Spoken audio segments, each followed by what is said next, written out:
제가 하루는 동네 길을 가는데요. 어느 순간 이상해서 뒤를 돌아봤더니 그 바로 뒤에 자동차가 붙어서 따라오고 있는 것이었습니다. 자동차가 이렇게 따라오는데요. 바로 뒤에 있는데도 불구하고 알지를 못했던 거죠. 어떻게 이럴 수가 있을까? 번호판을 이렇게 보니까 전기 자동차였습니다. 좀 조심하지 않으면은 이게 큰일 나겠더라고요. 아무것도 없는 줄 알고 갑자기 돌아서거나 또 어떤 액션을 취하다가 부딪히게 되면은 그것도 큰 사고로 이어지지 않을까 그런 생각을 해봤습니다. 여러분, 전기 자동차가 왜 소리가 없습니까? 그거는 전기로만 돌아가기 때문에 그런 것이죠. 텔레비전 여러분 보면서 전기 돌아가는 소리 들은 적 있습니까? 네, 없죠.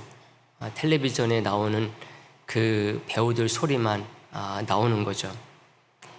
이 자동차 그것이 전기로 돌아가게 되면은 이 소리가 나지 않습니다. 엔진이 없기 때문에 그렇습니다. 일반 자동차 같으면은 그 보닛을 열어보게 되면은 엔진이 얼마나 복잡하게 얽히고 얽혀 있는지 모릅니다. 그리고 또 시동을 걸면은 그게 요란하게 막 돌아가는 거죠. 근데 전기 자동차는 그런 게 없습니다. 아주 간단하고 단순한 거죠. 여러분, 도로에 점점점 전기 자동차가 많아지고 있거든요. 아마 이 배터리가 개선이 되면 될수록 전기 자동차는 더 많아질 것입니다. 어느 누구도 앞으로 내연기관으로 돌아가는 일반 자동차 이것이 더 늘어날 것이라고 보는 사람은 없는 거죠. 여러분, 사람치고 시끄럽고 복잡하고 이 어려운 것, 난해한 것을 좋아하는 사람은 없습니다. 왜 그렇습니까? 이게 발전한다라고 하는 것은 간단해지고 단순해지는 것이 발전하는 것이지, 복잡하고 어려워지는 것, 이런 게 발전하는 것이 아닌 이유가 바로 여기에 있다고 할 수가 있습니다. 근데 이것은요, 인간의 구원도 마찬가지예요. 하나님은 지혜의 하나님이시고 사랑의 하나님이십니다. 이 말은 인간의 구원이 복잡하고 어려운 쪽으로 가지 아니하고 아주 간단하고 단순한 방향으로 갈 것이라고 하는 것을 알게 해주는 그런 부분이라고 할 수가 있습니다. 근데 성경은요, 정말 이런 원리를 그대로 반영을 해주고 있습니다. 하나님은 구약시대 내내 우리의 구원을 준비해 오셨거든요. 수많은 선지자들을 통해서 예언해 오신 그 오실 메시아를 통해서 구원하실 것, 이것이 딱 이루어졌을 때 이것을 앞에서 제가 말씀드린 그런 현대식으로 말씀드리라고 한다면은 이렇게 말씀드릴 수가 있어요. 간단, 단순, 명료함입니다. 예수님께서 이 땅에 오셔가지고 하나님이 계획하셨던 것, 예언해 왔던 것, 그런 구원의 길을 딱 완성을 하셨습니다. 예수님이 십자가에서 완성해 놓으신 이 구원, 이것을 한마디로 딱 말해라 그러면은 이렇게 표현할 수가 있어요. 초간단, 초단순, 초명료함이라고 할 수가 있습니다. 여러분, 우리 하나님은 우리를 오직 믿음으로만 구원받게 하셨습니다. 다 믿고 있는 줄로 믿습니다. 이것을 통해서 우리 하나님이 사랑의 하나님이라는 것을 알 수가 있어요.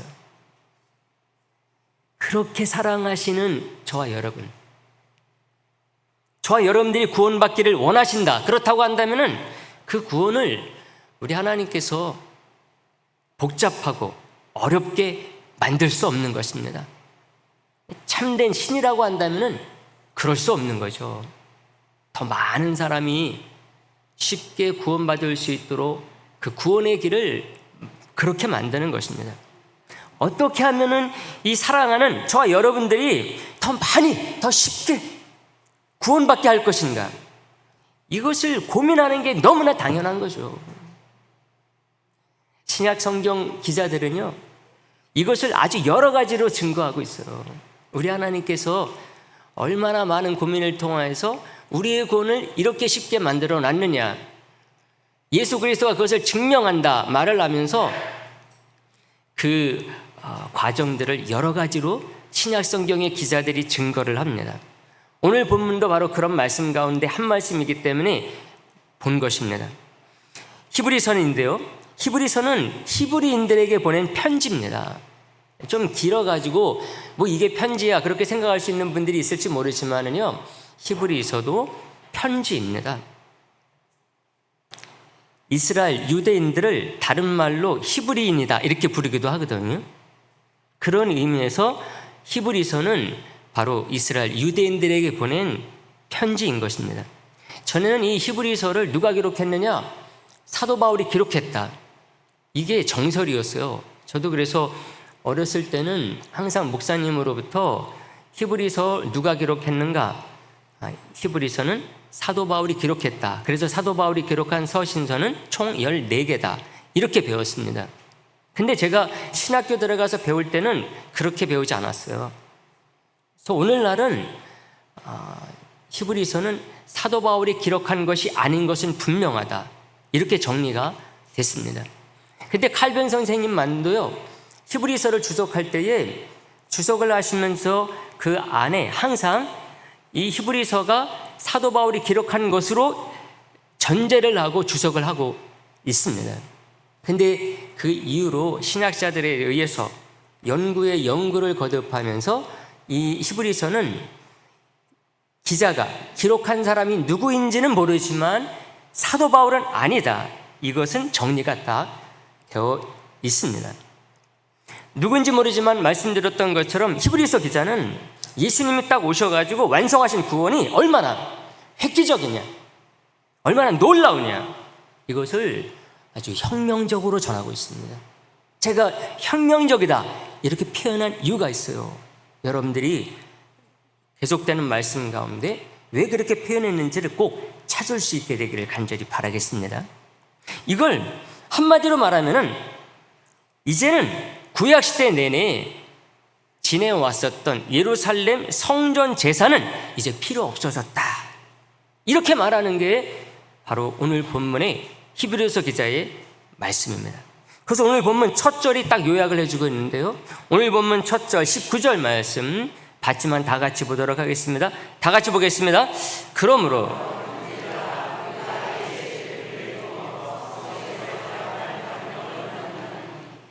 아멘. 그러므로라는 접속사로 시작을 하고 있습니다. 이 그러므로라는 접속사는요, 성경에서 아주 중요한 접속사로 사용될 때가 많이 있어요. 보통은 바로 앞절에 나오는 것 혹은 앞에 나오는 단원, 그것을 종합해서 이제 다음 말을 이어갈 때 그러므로를 쓰거든요. 근데 어떤 경우에는 그 앞에 나왔던 모든 내용을 다 포함하는 그런 의미에서 그러므로를 써서 이제 결론적으로 다음 내용을 이어갈 때 쓴다는 것입니다. 그 예로 로마서 12장 1절을 우리가 예를 들 수가 있습니다. 로마서 12장 1절 말씀 우리 화면에 나오니까 다 같이 다시 한번 보도록 합니다. 다 같이 보겠습니다. 그러므로 형제들아 내가 하나님의 모든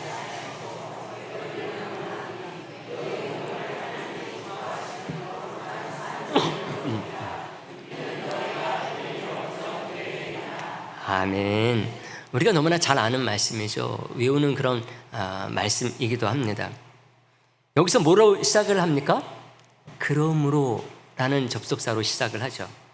이것은 바울이 로마서 1장에서 11장까지 나오는 모든 내용을 종합하는 의미에서 그러므로라고 말을 하고 있습니다. 그 앞부분에는 오직 믿음으로 구원받는 구원의 교리를 말하고 있었어요. 교리, 어떤 교리냐? 우리는 믿음으로 구원받는 것이다. 율법이 아니다. 할례도 아니다. 구원은 믿음으로 된다. 이 교리를 1장에서부터 11장까지 말한 것이거든요. 그래서 오직 우리가 믿음으로 구원받았으므로, 그러므로 이제부터는 우리 몸을 거룩한 산 제물로 드려야 한다. 이 말을 하고자 했던 것입니다. 이 말은 그러므로가 담고 있는 의미는 어디에서 찾아야 된다? 1장에서 11장까지 찾아야 된다는 거죠. 그럴 때 그 이후에 사도 바울이 권면하고 있는 그 말씀을 제대로 이해를 하고 실천할 수가 있다는 것입니다. 마찬가지로 오늘 본문 첫 절에 나오는 그러므로, 이것이 어떤 의미를 담고 있느냐, 이것을 알기 위해서는 어디를 봐야 되느냐?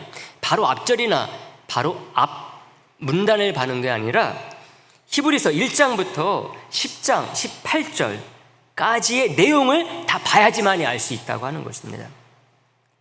그래야지만이 히브리서 기자가 전하고자 하는 그 다음 내용들을 알 수가 있고, 그것을 우리들이 삶 속에서 실천할 수 있다고 하는 것입니다. 그래서 사람들은 히브리서 10장 19절, 오늘 보면 첫 절을 중심으로 해서 그 이전은 교리를 담고 있다고 말을 하고 있어요. 그리고 10장 19절부터 이후는 그 교리를 바탕으로 한 삶의 실천을 말하는 것으로 보고 있습니다. 사도 바울이 로마서 12장 1절의 그러므로를 통해서 무슨 말을 했는가 하면요, 구약시대 내내 이스라엘 백성들이 지켰었던, 구원을 위해서 지켰었던 율법, 이것이 해온 일, 이것을 예수님께서 십자가의 죽으심으로 말미암아 완성했음을 증거한 것이거든요. 구약의 율법이 한 역할이 있었는데 이 모든 것, 이제 예수님께서 십자가에서 어떻게 했다? 완성했다. 그럼 더 이상 바울이 로마서에서 말하는 그 내용이 뭡니까? 율법은 더 이상, 최소한 구원을 위해서는 필요하다, 필요 없다? 필요 없다는 거죠. 물론 이제 다른 또 용도가 있어요. 그렇지만 최소한 구원을 위해서는 이제 더 이상 율법이 필요하다, 필요하지 않다? 필요 없다는 얘기예요. 구약시대 내내 율법을 그렇게 열심히 지켜왔는데 이제 필요 없다는 거예요. 로마서를 우리가 정확히 본다고 한다면은 바울이 주장하는 것은요, 아주 혁명적인 주장이라고 할 수가 있어요. 그 시대 때는 더욱더 그런 것이죠. 마찬가지로 히브리서 기자는 이제는 율법에 대해서 말하지 아니하고 성막과 거기서 드리는 제사, 이것에 대해서 그렇게 말하는 거예요. 이제 예수님이 십자가에서 우리를 위해 죽으심으로 말미암아 더 이상 성막도 필요 없고 그 성막에서 드려졌던 제사도 필요 없게 됐다는 것입니다. 그래서 오늘 본문 첫 절 19절에서 이렇게 말한 거예요. 예수의 피를 힘입어 성소에 들어갈 뭐를 얻었다? 담력을 얻었다. 누가? 저와 여러분들이, 보통 성도들이 그렇게 됐다는 것입니다. 여기서 성소는 성막을 말하는 것이거든요. 거기에서 구약시대 내내 이스라엘 백성들은 짐승을 잡아서 제사를 드렸어요. 그것도 모자라가지고요, 대제사장은 해마다 속죄일이 되면은 혹시 1년 동안 내내 제사 드리는 가운데 사함을 받았었던 죄 가운데 남은 게 혹시 있지 아니할까, 이것을 위해서 또 1년에 한 번 속죄일에 지성소에 들어가 가지고요, 그 모든 남은 죄까지 혹시 있으면은 그것도 용서해 주시옵소서, 그 대속하는 일을 해왔던 것입니다. 근데 이게 다 더 이상 필요 있다 없다? 필요 없게 됐다는 거예요. 예수님이 십자가에서 단 한 번의 제사로 이 모든 것을 완성했기 때문이다, 이것을 증거하는 것이 히브리서 기자가 1장에서부터 10장 18절까지 주장해온 내용입니다. 그 가운데 오늘 우리가 읽지 않았지만 10장 10절 말씀에서 그것을 한 절로 딱 표현해주고 있어요. 10절 말씀 다 같이 우리 화면에 나오니까 보도록 하겠습니다. 이 뜻을 따라 예수 그리스도의 몸을 단번에 들이심으로 말미암아 우리가 거룩함을 얻었노라. 할렐루야. 그리스도의 몸을 몇 번에 드렸다? 단번에 들이심으로 말미암아 거룩함, 우리가 구원을 받았다는 것입니다. 더 이상 필요 없게 됐으므로 12절에서도 또 표현해요. 다른 말로 표현을 합니다. 어떤 말로 표현하는지 12절도 다 같이 한번 보도록 하겠습니다. 다 같이 봅니다. 오직 그리스도는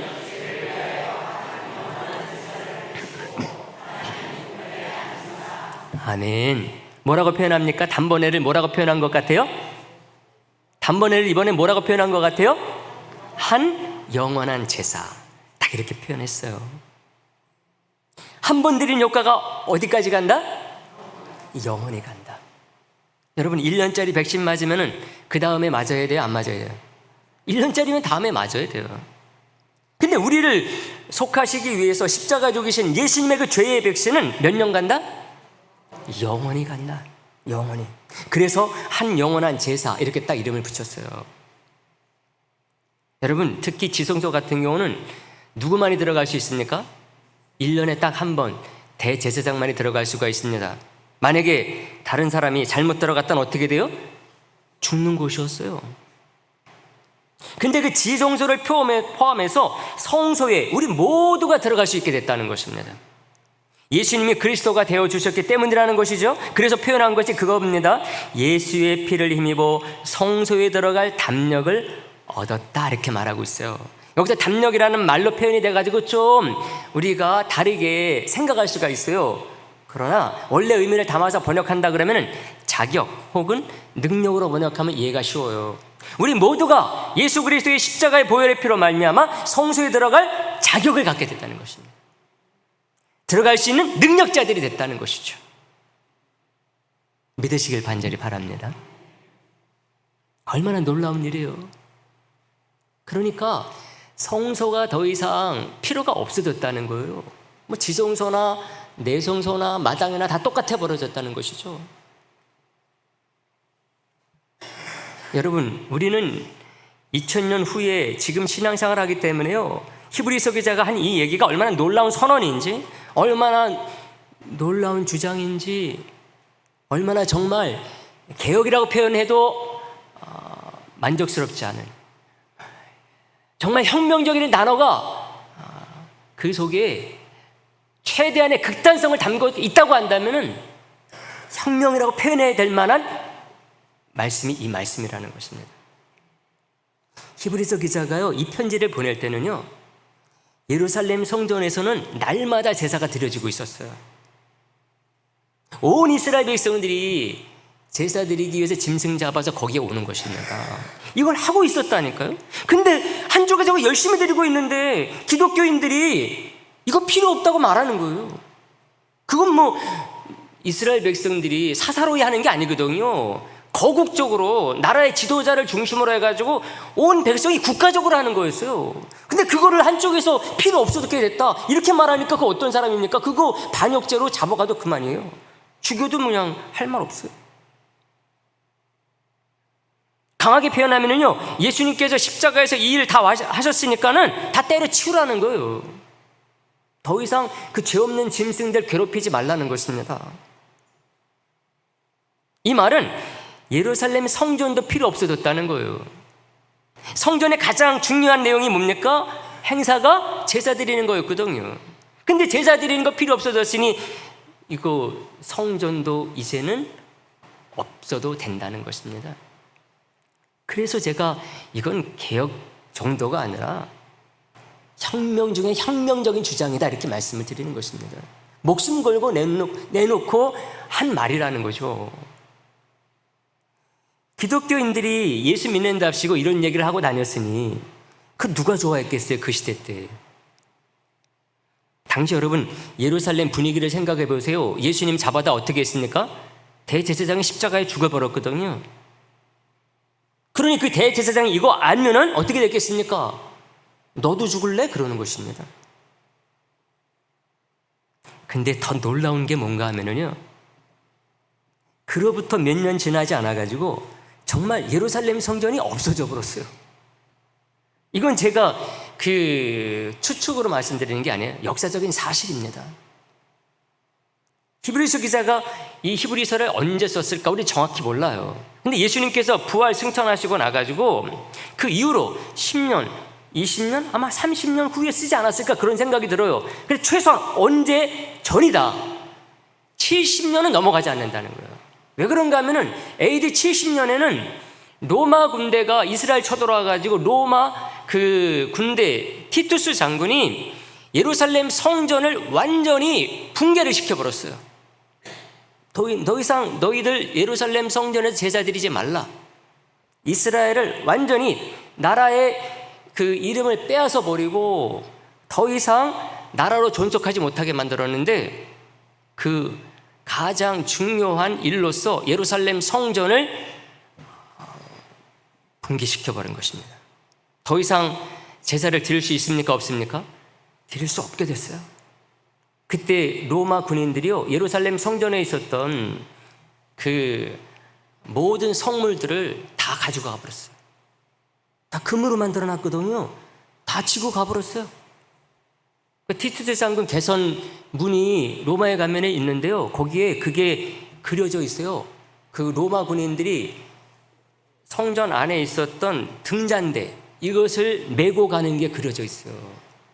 등잔대가 어떻게 생겼느냐, 우리는 그래서 확실히 압니다. 그렇지 않으면 등잔대가 어떻게 생겼는지 이렇게 생겼다, 저렇게 생겼다 막 주장하는 사람들이 많거든요. 근데 등잔대만큼은 이렇게 생겼다, 2000년 전에 그려져 있는 그 구조가 있기 때문에 알 수가 있습니다. 그들이 그 금덩이에 지고 가버린 거예요. 그러니 제사를 드리고 싶어도 제사를 드릴 수가 없게 된 거죠.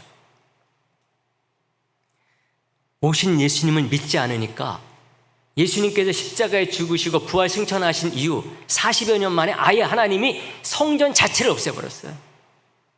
이스라엘 백성들이 그 이후로는 제사를 드리지 못했습니다. 2000년이 지난 지금도 제사 못 드리고 있잖아요. 사랑하는 성도 여러분, 초대교회 때 우리 기독교인들이 이런 얘기를 할 수 있었던 것, 히브리서 기자가 이런 얘기를 할 수 있었던 것은 다른 것 때문이 아니었어요. 우리 하나님의 그 크신 사랑 때문이었습니다. 독생자 아들까지 내어주시면서 우리를 사랑하시는 하나님의 그 크신 사랑입니다. 우리 구주 되신 예수님은 우리를 그토록 사랑하시니 자기 목숨까지 어떻게 해요? 아깝지 않다 하시고 우리의 더러운 죄를 사하시기 위해서 십자가에 죽으셨어요. 여러분, 우리 죄를 생각하면 정말 우리는 그 죄에 깔려 죽어도 할 말이 없는 사람들이 저와 여러분들입니다. 그런 만큼 아주 악하고 비천한 초라한 그런 사람들이 저와 여러분들이에요. 우리 세상 사람들은 몰라도 우리들이 지금 이렇게 잘 먹는 것, 잘 입는 것, 잘 사는 집, 이런 것 때문에 착각하지 않고 살기를 간절히 소망합니다. 현대의 위기는 바로 그것입니다. 우리가 전부 다 잘 살게 된 것, 그것이 위기가 아닌 거죠. 그것 때문에 우리 자신의 진정한 정체성을 잃어버리고 있다는 거예요. 우리가 죄인이라는 것을 점점점 잃어버리고 있고, 죄인이라고 하는 것에 대해서 말하지 말라고 말하고 있다는 것입니다. 이렇게 우리가 잘 살고 잘 먹고 잘 살고 능력이 있는데 왜 우리가 죄인이냐? 우리가 발전하는 인것 때문에 점점점 우리가 죄인이기를 스스로 부정하고 있다는 것, 이게 가장 큰 위기입니다. 현대인, 특별히 많이 배운 사람들은요, 인간을 죄인이라고 말하는 것을 제일 싫어요.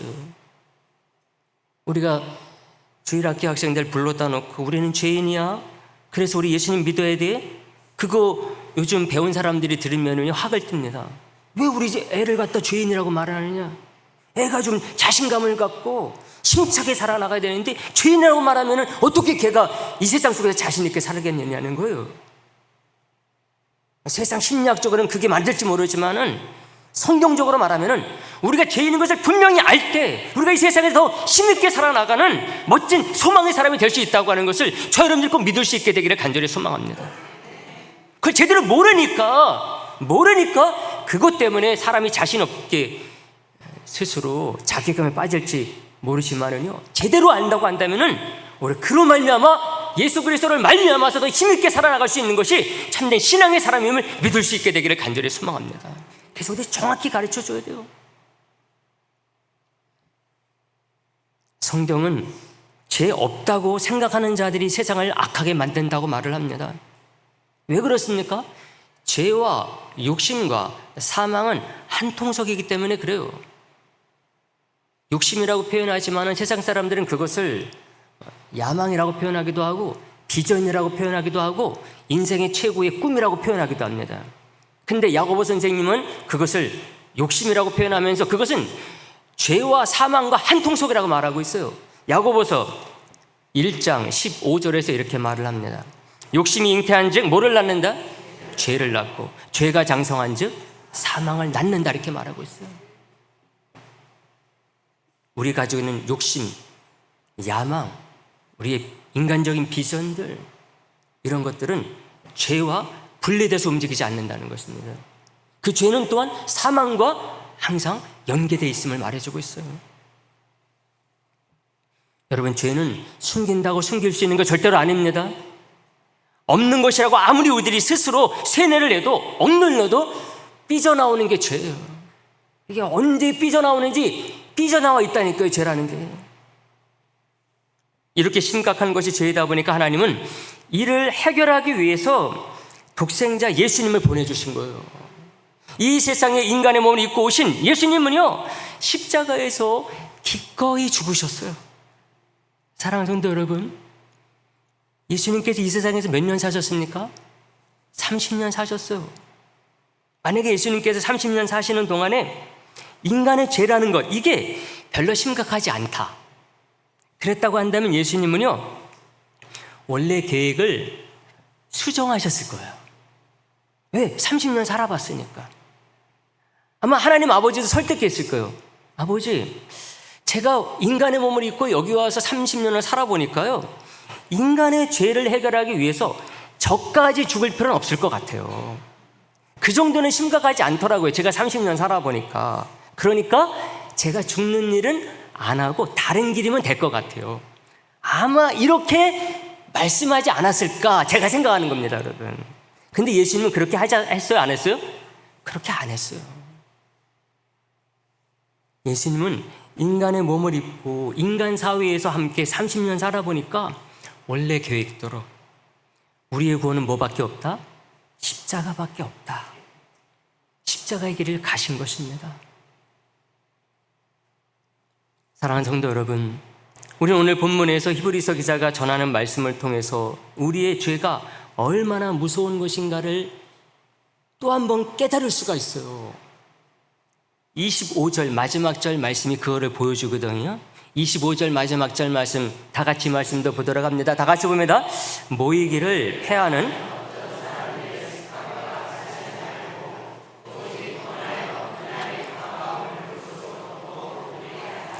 아멘.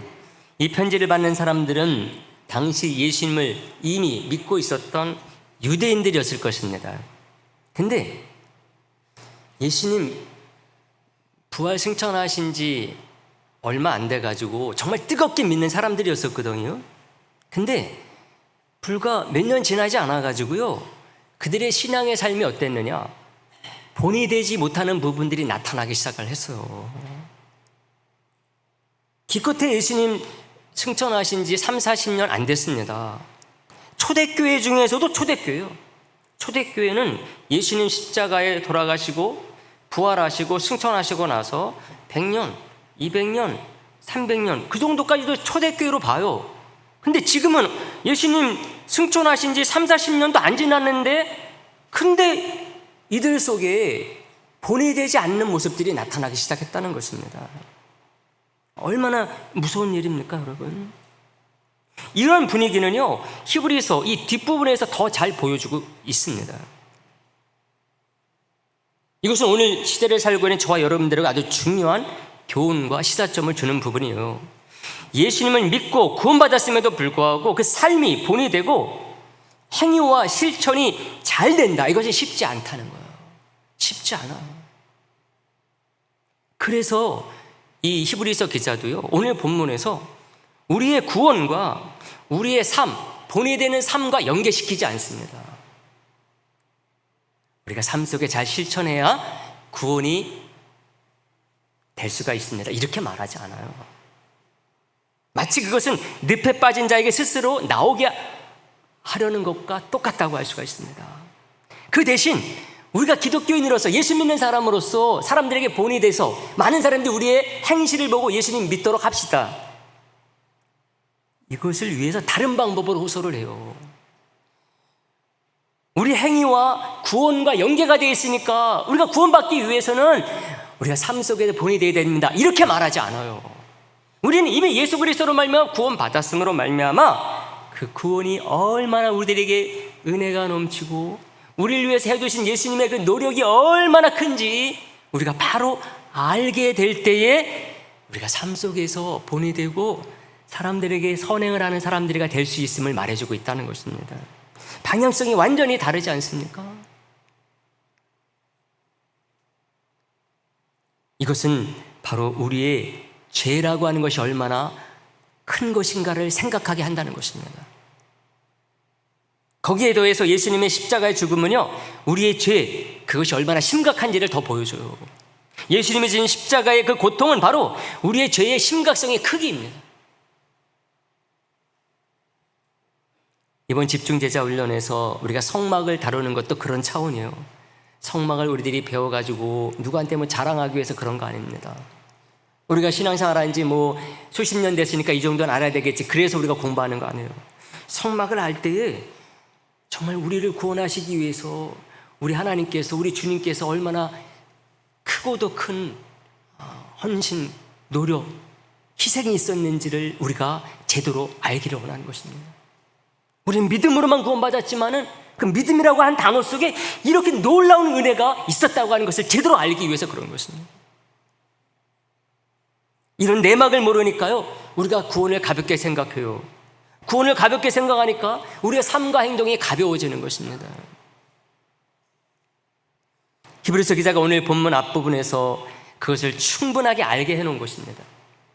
그러므로 이제 그들에게 말하는 거예요. 우리가 이런 놀라운 은혜 가운데 구원받았으니 모이기를 패하는 어떤 사람들처럼 하지 말자는 거예요. 24절에서는 그렇게 말해요. 서로 돌아보고 사랑과 선행을 격려합시다, 이렇게. 구원받으려면 서로 사랑해야 된다, 이렇게 말하는 게 아니에요. 우리가 이런 놀라운 은혜를 구원받았으니 그런 하나님의 자녀로서 구원을 크게 받은 사람으로서 이렇게 우리들이 서로 돌아보고 사랑하고 도와줘야 되지 않겠습니까? 열심히 모이기를 해야 되지 않습니까? 이렇게 말하는 것입니다. 사랑하는 성도 여러분, 오늘 말씀 정리하는데요, 오늘 우리는 주신 본문을 가지고서 새로운 살 길이라는 제목으로 생각을 했어요. 20절에 그 말이 딱 나오거든요. 새로운 살 길. 새로운 살 길이 누굽니까? 예수님이죠. 예수로 말미암아 새로운 살 길에 들어서게 된 우리의 구원이 얼마나 놀라운 그런 사랑이고 은혜인지를 생각했습니다. 아울러 우리가 삶 속에서 빛이 되고 소금이 되어야 된다고 한다면 그것은 구원의 조건이기 때문이 아니라는 것을 생각했어요. 우리를 위해 죽으신 주님의 은혜가 얼마나 큰지, 하나님의 사랑이 얼마나 큰지를 아는 데서부터 와야 되겠다 하는 말씀을 생각한 것입니다. 그러므로 이런 구원의 은혜가 항상 가득하고 세상에서 구원의 도구가 되도록 빛과 소금이 되는 저와 여러분들 될 수 있게 되기를 주님의 이름으로 부탁의 말씀, 축복의 말씀 드립니다.